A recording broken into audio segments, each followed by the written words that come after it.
Welcome to 4 a.m. with Stuart Funk on BCB. And I'm Stuart Funk, and this morning we have a special guest, Dr. FALKRUTHA. Good morning, Stu. So I hear you are in the know-how of the latest and greatest in zoology discovers. Yes, we've just discovered a new amphibian species out in the equatorial rainforests of South America. Oh, how interesting. How was it discovered? Well, its name is Taxicum ferrum, which means poison sword. Its common name at the moment is spikeherps, and it gets this name from the poisonous spike that it bears on its tail that it uses for hunting and predation. From the preliminary studies that we have, it looks like the species is very long-lived, possibly up to 60 years or so, and it's got an incredible life cycle.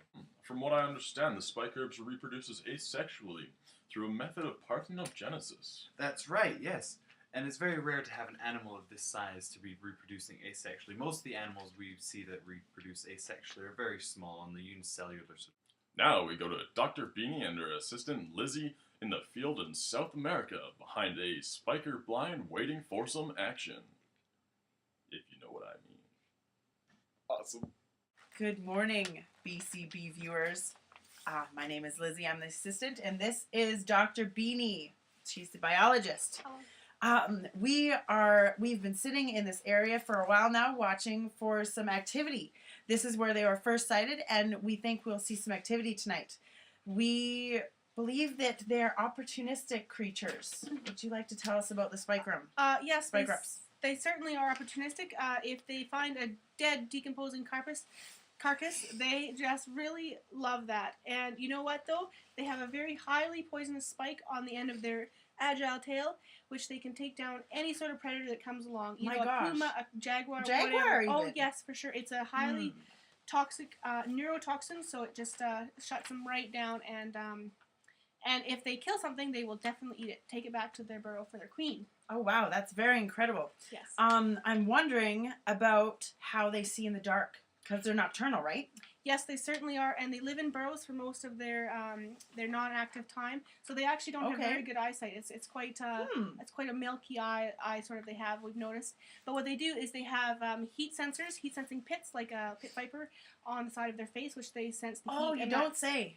Yeah, I do say actually, and they also have a highly developed sense of smell, which maybe we'll see some action on this smell action later in the night if we see some spike. That's really interesting. But yes.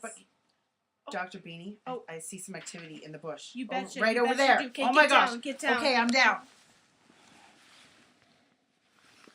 Oh, it looks like a jungle puppy. It is definitely a jungle puppy. You know what, Liz? These things get lost and they're very vulnerable. They're very vulnerable right now. This is just a prime prey. Goodness. The spikerups will take one. There's of these more down activity.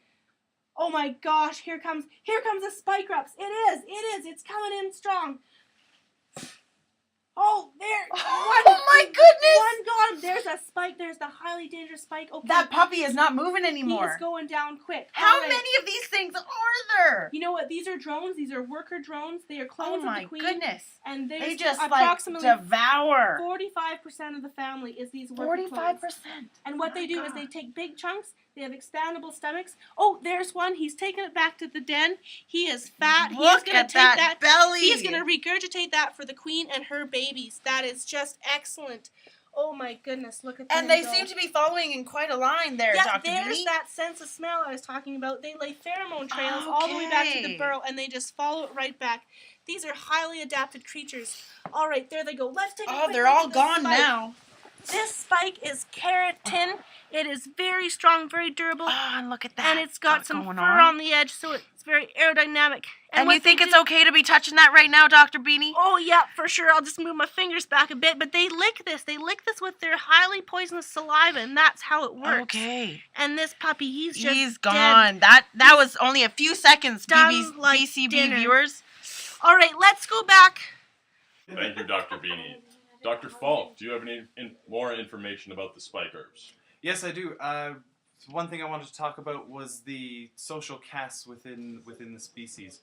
There's 3 different castes. There's the queen, which continuously reproduces about 8 offspring a year that get tended to by the nannies, which consists of the workers that have lost their spikes, as well as those that have got too old to hunt.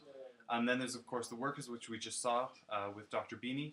And then there's also the ones who guard the entrances and exits of the burrow. That is quite interesting. Wait, what is this? Welcome back, BCB viewers. It's Lizzie and Dr. Beanie here. We have caught ourselves a live specimen. Ah, yes, you can see this is a real beauty. You can see his paws. They're very highly adapted for burrowing. He can't even climb trees.